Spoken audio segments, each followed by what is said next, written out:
Do you know what Islam says? It says that life's the greatest. Greetings, this is Dr. Laurence Brown coming to you with another episode. We have been discussing the evidences for the prophethood of Muhammad sallallahu alaihi wasallam. And we left off discussing the example of his persistence and steadfastness in the face of adversity. And that is where I intend to continue this talk today. So perhaps the greatest example of Muhammad sallallahu alaihi wasallam, his steadfastness against adversity, was that during the time of persecution, when he was suffering the loss of his wealth, the loss of his social status, and humiliation, which for any Arab is worse than any wound, at this time the Quraysh came together and conveyed an offer to him to give up his preaching.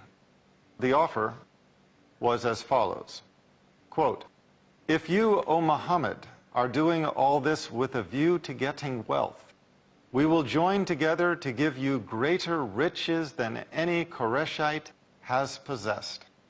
If ambition moves you, we will make you our chief. If you desire kingship, we will readily offer you that.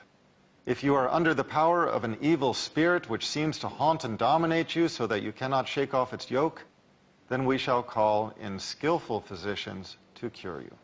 Now what have they just offered him? They have offered him the greatest wealth of any Qurayshite.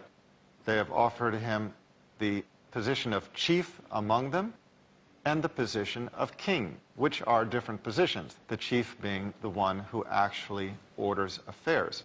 Of course, kingship in that time might have meant something different, but the fact of the matter was that in their minds there was a difference between the two, and they were both desirable. I mean, they were both as high as you can get, basically. And yet, what did Muhammad sallallahu alaihi wasallam say?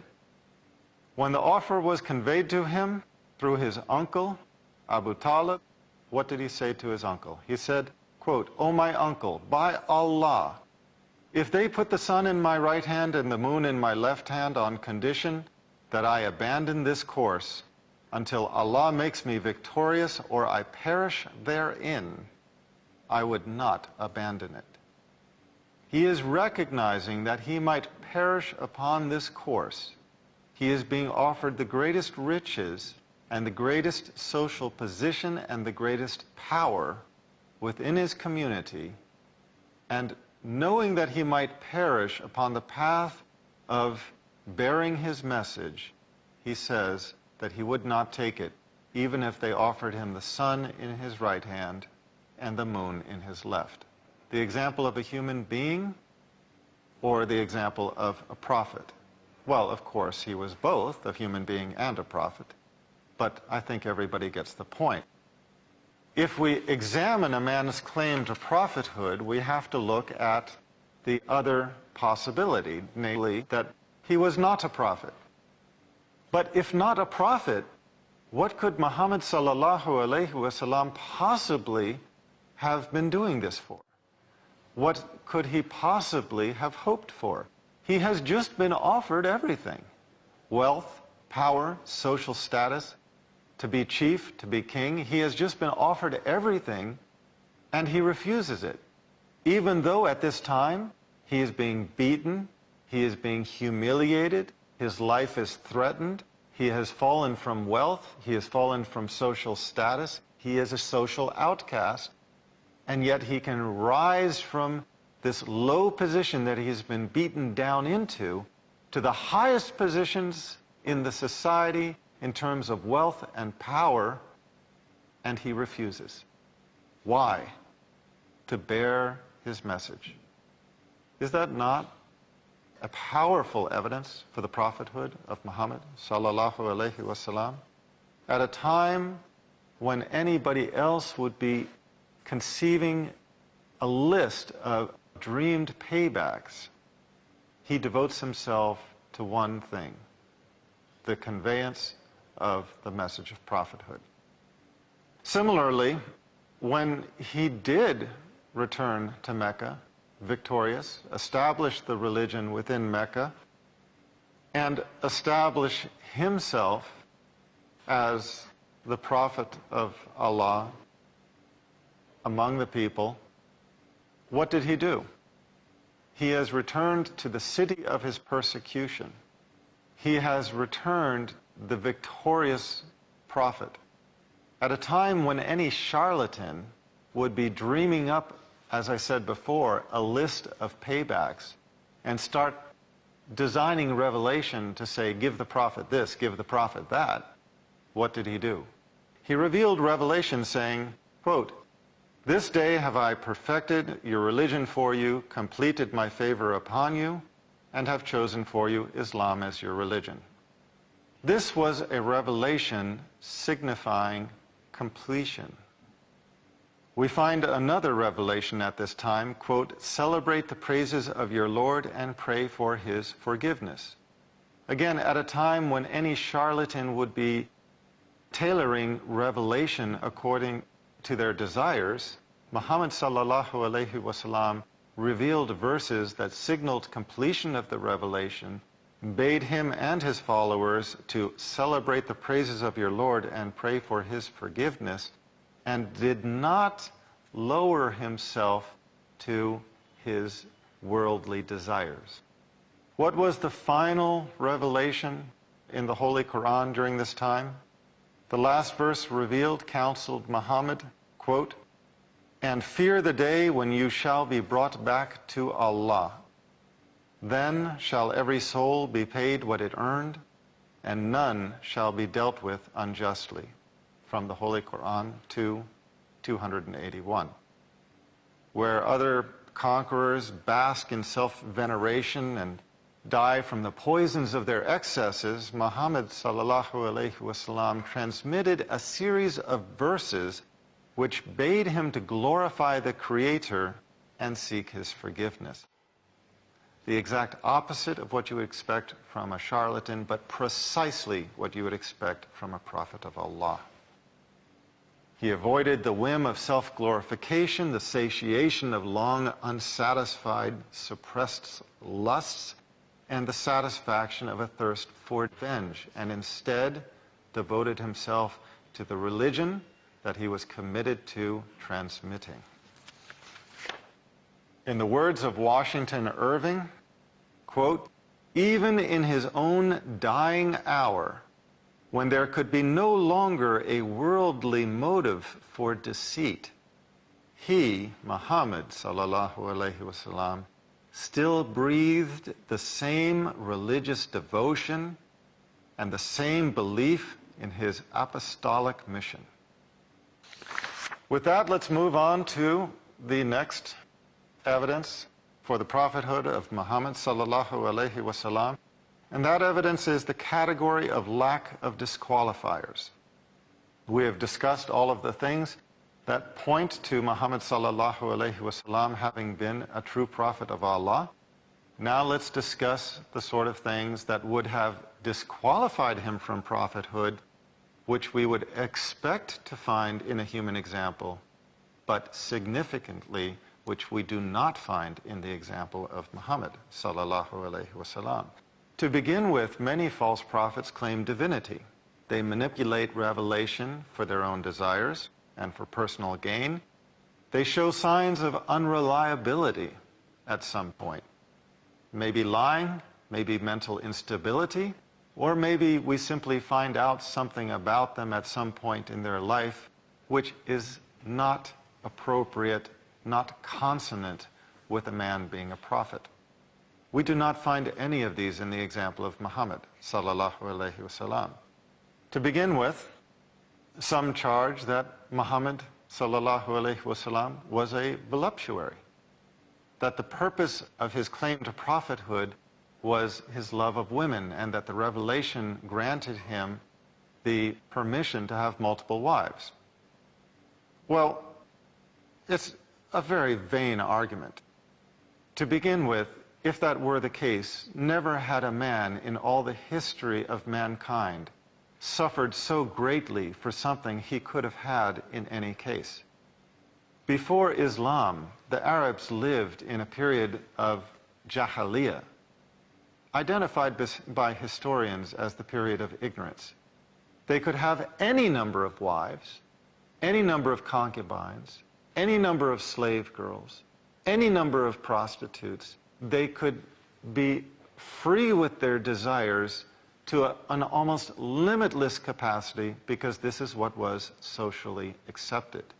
And yet, Muhammad sallallahu alaihi wasallam married when he was 25, a chaste man up until that point, and remained married to Khadija, never betraying the lusts of ordinary men during the period of his youth when those lusts are most commonly expressed. And this was in a society where he could have expressed those lusts and not been thought less for them, but rather been thought more for them, because the man who had many concubines, many slave girls, many prostitutes, and so on, was actually looked up to and not looked down upon. And yet he set the example of chastity, both before marriage and during. With that thought, we're going to take a break. Please stay with us. We'll be right back. Dr. Laurence Brown continuing this episode where we are discussing the evidences for the prophethood of Muhammad sallallahu alaihi wasallam. I will continue where I left off. A lot of people reject the message of Islam because they don't like the message itself. It's not a matter of not liking the messenger, but not liking the message. One of the things that we find in the example of Muhammad sallallahu alaihi wasallam and the revelation that he revealed is that it is anything but a man's religion. Many object on the basis of saying, oh, this is a man's religion. You can marry as many as 4 wives. You can basically do the things that men like to do. This religion gives you that power. I'm really wondering, where have they studied Islam? Again, we are talking in this section on the lack of disqualifiers, basically the things that we would expect to find in a charlatan but do not find in the example of Muhammad sallallahu alaihi wasallam. In the society in which Muhammad sallallahu alaihi wasallam lived, gambling was rampant, drunkenness was a normal social activity, licentiousness was, looked up to rather than down upon. People feasted with abandon. Laziness was an attribute of the higher class, etc. The qualities that people like are the same qualities that the revelation either forbade or curtailed. Gambling was forbidden. Alcohol became forbidden. Women could no longer be misused as they had been misused as prostitutes, but rather they had to be given their rights and respected in marriage. 1400 years before Western society recognized women's rights to property and inheritance, to vote and to religion, Islam recognized women's right to those things. This was a huge social reform. If you think it's unpopular now, imagine how unpopular it was 1400 years ago. And yet this was the revelation that Muhammad sallallahu alaihi wasallam conveyed. He conveyed a revelation that curtailed or forbade the excesses and sins of his time and put mankind on a pathway of piety and respectability. Is this the example of a man who is driven by his desires when he is revealing a revelation that basically curtail or forbid what most men like to do? Or is this the example of a prophet bearing the message of Allah? To continue, I would like to analyze more of these objections, but the fact of the matter is that with pretty much every section that I have discussed, we simply don't have the time to go through it all, and so I have to recommend to the audience, if you would like to look into this deeper, please read my book, Guided, or the book preceding it, Misguided. For this section, I am quoting from Guided, and both of these books can be found on my website, leveltruth.com, leveltruth.com, but unfortunately, given the constraints of time, I have to flip forward a little bit. As I mentioned earlier, one of the objections was that there is a passage in the Holy Qur'an, 48:2, which states that Allah forgave Muhammad sallallahu alaihi wasallam for his sins.